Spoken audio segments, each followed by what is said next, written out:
Bulls overcome hostile Bayonne crowd to clinch Challenge Cup quarter-final against Edinburgh. Story by Ashfaq Mohammed. Music by Upbeat Music Simon Folwer.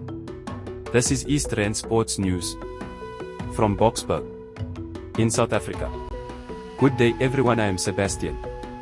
It was an arm wrestle for more than an hour, but the Bulls' grit and determination was eventually rewarded as they pulled off a deserved 32-22 triumph over Bayonne to reach the Challenge Cup quarter-finals on Saturday. The men from Pretoria were on top for most of the game, with the forwards rolling up their sleeves and dominating physically, but a few wrong decisions and poor execution on attack let them down, while a sometimes shaky defensive line allowed Bayonne to make real inroads with their counterattacks. The hostile home crowd at Stade Jean Dorga also seemed to influence referee Christophe Ridley at times, so credit to the Bulls for absorbing that pressure and tricky circumstances to keep their trophy hopes alive. Jake White's team will now take on Edinburgh, who beat the Lions 24-12 on Friday night, in next weekend's quarter-final in Scotland. Bulls tight head prop Wilco Lou led the charge with a powerful scrumming performance as he gave Bayonne loose at Pierre Castillon a torrid time on a warm afternoon in southwest France. It didn't result in early points, but like a red London bus, two scoring opportunities came within a minute as first fly half Keegan Johannes slotted a penalty, and then a special play brought up the first try.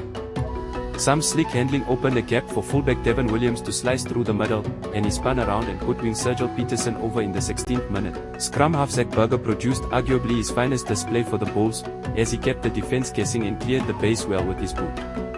But the finishing wasn't quite there from the Bulls, with Bayonne able to scramble in defense. That tenacity paid off in the 33rd minute when they leveled matters at 8-8 through giant centre Federico Mori, who bumped off Johannes to score in the left corner. The Bulls managed to hit back just before halftime, though, and it was worth waiting for. Berger was the catalyst again after a few strong carries as the number 9 dummied and offloaded to a flying flank Reinhard Ludwig, who showed impressive pace to get around the Bayonne fullback to cross the line. The Bulls introduced some heavyweights in Kevin Henkem, Jan-Hendrik Wessels and Juan Norge off the bench at the start of the second half, and it immediately benefited the visitors. Wessels is a sight to behold with ball in hand, and the front rower charged forward before a Stravino Jacobs grabber somehow landed in the hands of David Creel, who dummied and went over. Bayonne, urged on by their fans, didn't give up, and flank Remy Bordeaux crashed over following a line-out drive to reduce the deficit to 22-15. The South Africans wasted a few more opportunities on attack, and when hooker Eka van der Merwe received a yellow card for a high tackle, the hosts had all the momentum for the last quarter.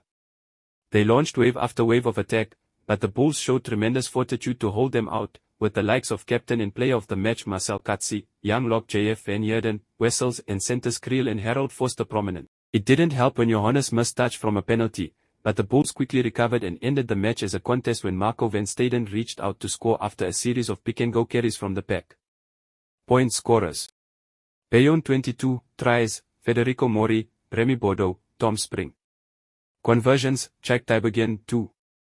Penalty: Baptiste Germain 1.